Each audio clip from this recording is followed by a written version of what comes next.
Name one expert, just one, who backs your tax plan. Those 7 words from Congressman Meeks just shattered Treasury Secretary Bessent's carefully crafted defense of Trump's proposed tax cuts. What happened next wasn't just political theater. It was a public dismantling of an economic agenda built on wishful thinking rather than expert analysis, exposing how this administration dismisses inconvenient truths. You know, the economic outlook of the United States has soured a bit since President Trump assumed office. We've gone from record lows in unemployment, historic growth, and lowering inflation to unprecedented trade wars, volatile markets, and low consumer sentiment. And for the record, Mr. Chairman, I would like to enter surveys from consumers from the University of Michigan, a trade war impacting the shipping economy, and the OECD article on the downward turn in economic turn in the U.S. Without objection. Thank you. This is only made worse by the Republicans' big, ugly bill and the administration's proposed budget. I have a few items I want to raise with you, Mr. Secretary, but given our limited time, I want to focus on the projected impact of the reconciliation legislation. Economists from the CBO, the JCT, the University of Pennsylvania, Yale University, the Committee for Responsible Budget, and the Bipartisan Policy Center have all projected that this legislation will add trillions of dollars to our national debt. Experts have also projected that close to 16 million Americans will lose access to their health care, and 11 million Americans will lose access to nutrition benefits. These figures aren't coming from Democratic talking points. They're coming from economic experts with years of expertise. Yet, Mr. Secretary, you have time and again gone public and said that you dispute these claims. I believe you're a very intelligent and very competent individual. You're a Yale graduate, an adjunct professor, served as the managing partner of the George Soros Fund Management Office in London, and led Key Square Capital Management, a global hedge fund, and you're a billionaire. So the question I have is, why is it that you seem intent on disavowing any and all expert opinions that are inconvenient to your political agenda? Unfortunately, it strikes me that you are hell-bent on ignoring the warnings of any independent expert whose opinions may not serve your goals. When you worked in finance and your analyst told you that a proposal was a bad idea, I suspect that you listened to your analysis and didn't just accept the deal because the person proposing it said they were wrong and that their deal was a good deal. That would be wrong, it would be irresponsible, and it would be dangerous. I would submit that in the position that you have now, it is even worse. It's more wrong, it's more irresponsible, and it's more dangerous. Mr. Secretary, can you point to one independent study, one study performed by an expert PhD economist who is not on the payroll of this administration, that says that this legislation will not add to our national debt? Well, Congressman, if... Yes or no? Can you point to one? If we want to look at the CBO, which... No, I'm asking you, is there an independent expert that you can point to that says that this bill will not add to our national debt? Yes or no? Yes.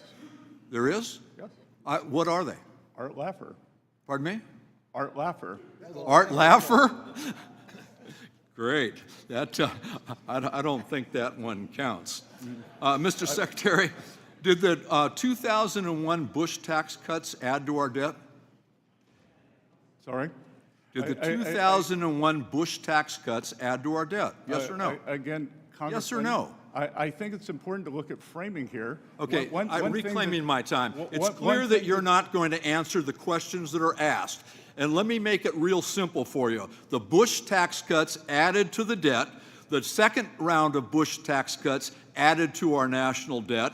The last Trump tax cuts added to our national debt. And every expert will tell you that the proposed Trump tax cuts will also add to our national debt.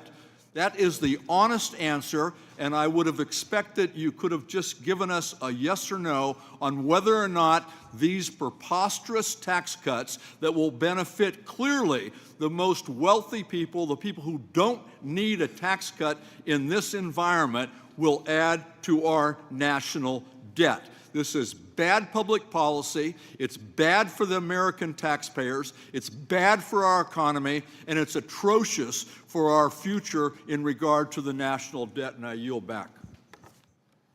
What Congressman Meeks did in that exchange wasn't just political posturing.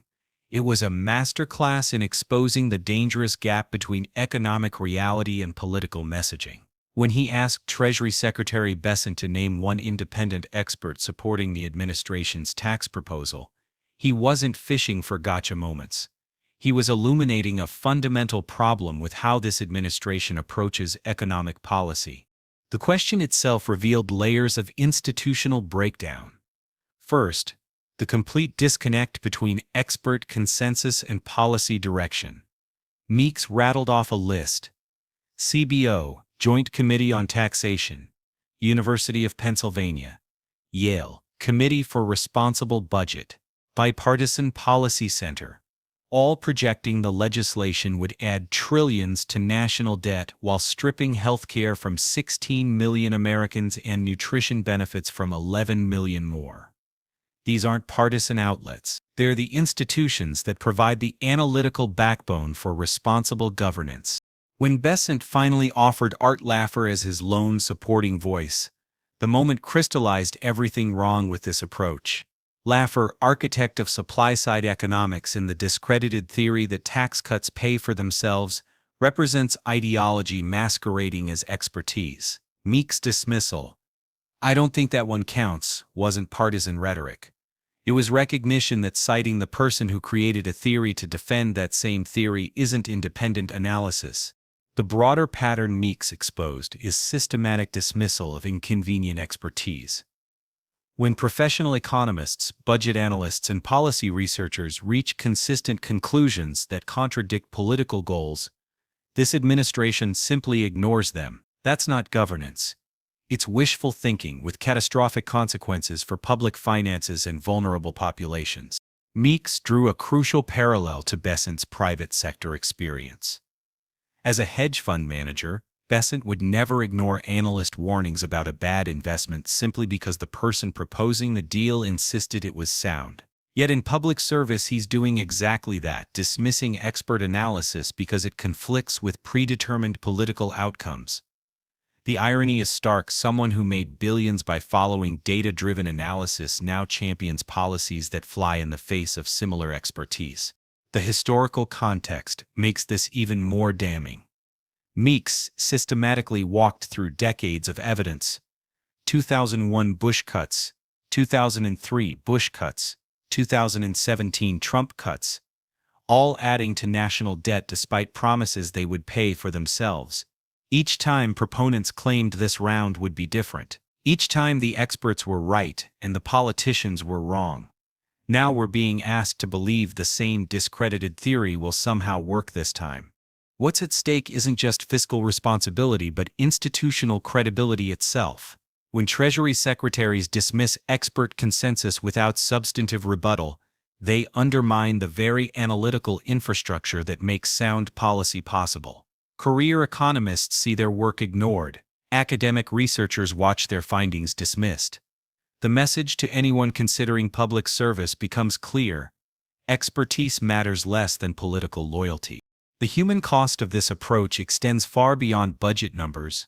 Those 16 million Americans losing healthcare access aren't abstractions, they're families facing medical bankruptcy, children missing preventive care, seniors rationing medications. The 11 million losing nutrition benefits represent working families choosing between rent and groceries. When policy ignores expert warnings about these consequences, the result isn't just bad economics, it's preventable human suffering. Meeks' final point cuts deepest. This isn't just bad public policy, it's bad for democracy itself.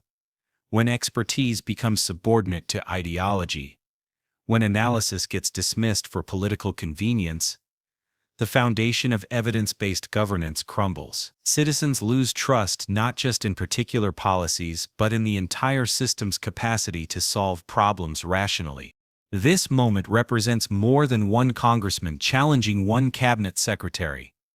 It's a test of whether democratic institutions can maintain their analytical integrity when political pressure demands otherwise. Bessent's evasions weren't just disappointing. They were symptoms of a broader institutional crisis where truth becomes whatever serves immediate political needs. If we want governance that serves public interest rather than political convenience, moments like these demand consequences. Contact representatives. Demand transparency in policy analysis. Insist that expertise inform decisions rather than justify predetermined conclusions. Because when institutions abandon evidence-based reasoning, democracy itself becomes the casualty.